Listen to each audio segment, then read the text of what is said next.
आउ एक नुआ क्लास को मोर समस्त पाठक मंडली मानू प्रथमे मु स्वागत जनाऊँगी। आज आम बलराम दास जीवनी संपर्क में आलोचना करिबा।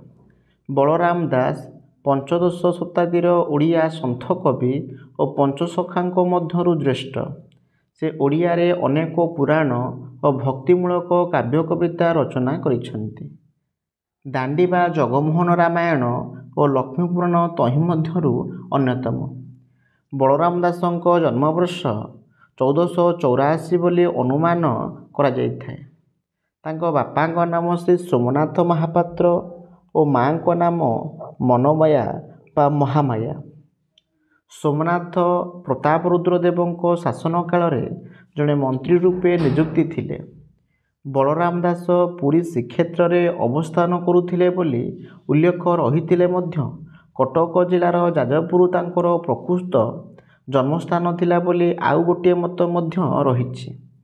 श्री चैतन्य पुरी को आसीबा समय को बलराम पुरी को आसी सारिथिले और ओडिया रामायण बा जगमोहन रामायण रचना करि सारिथिले।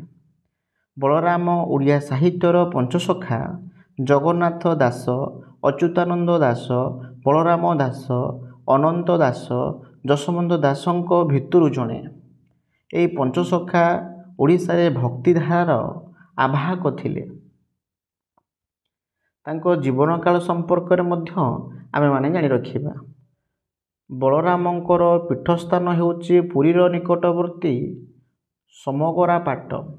से पीठ आज विलुप्त हो जाइछि, किंतु पुरी समुद्र कूल जो गुंफाटी रे साधना करुथिले से गुंफाटी एबे मध्य रहिछि। सेहिठारे ही ध्यान करी से जगन्नाथଙ୍କ रथ को बड़दाण्ड रे अटकाई देइथिले। पुरी जिला गोप थाना बेदपुर पंचायत बेगुनिया निकट कुसुभद्रा नदी कूल रे बलराम दासंकर गादी अछि। से सेठारे देह रक्षा करिथिले। एबे मध्य समाधि मंदिर रहिछि।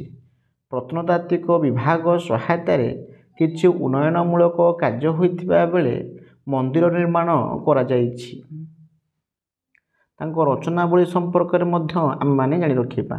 बलराम दास ओडिया रामायणर रचयिता हिसाब से सर्वप्रथम परिचित हो रहिछंती। ताहा ही तांकर श्रेष्ठ कृति। से श्रीमद् भागवत गीतार अनुवाद मध्य करिसेंती। यहाकू जगमोहन रामायण बोली मध्य कुहाଯାଏ।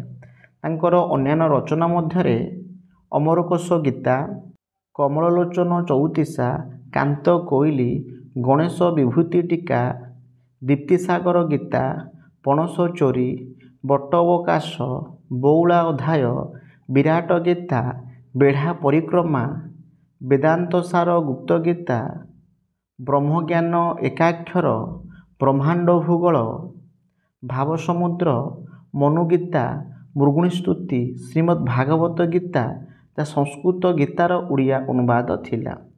श्रीरोढ़ा, ज्ञान उज्ज्वलमणि गीता, ज्ञान चूड़ामणि, लक्ष्मीपुराण इत्यादि थिला तांकर रचनावली। ए थिला बलराम दासଙ୍କ संपर्कित एक सामूहिक आलोचना।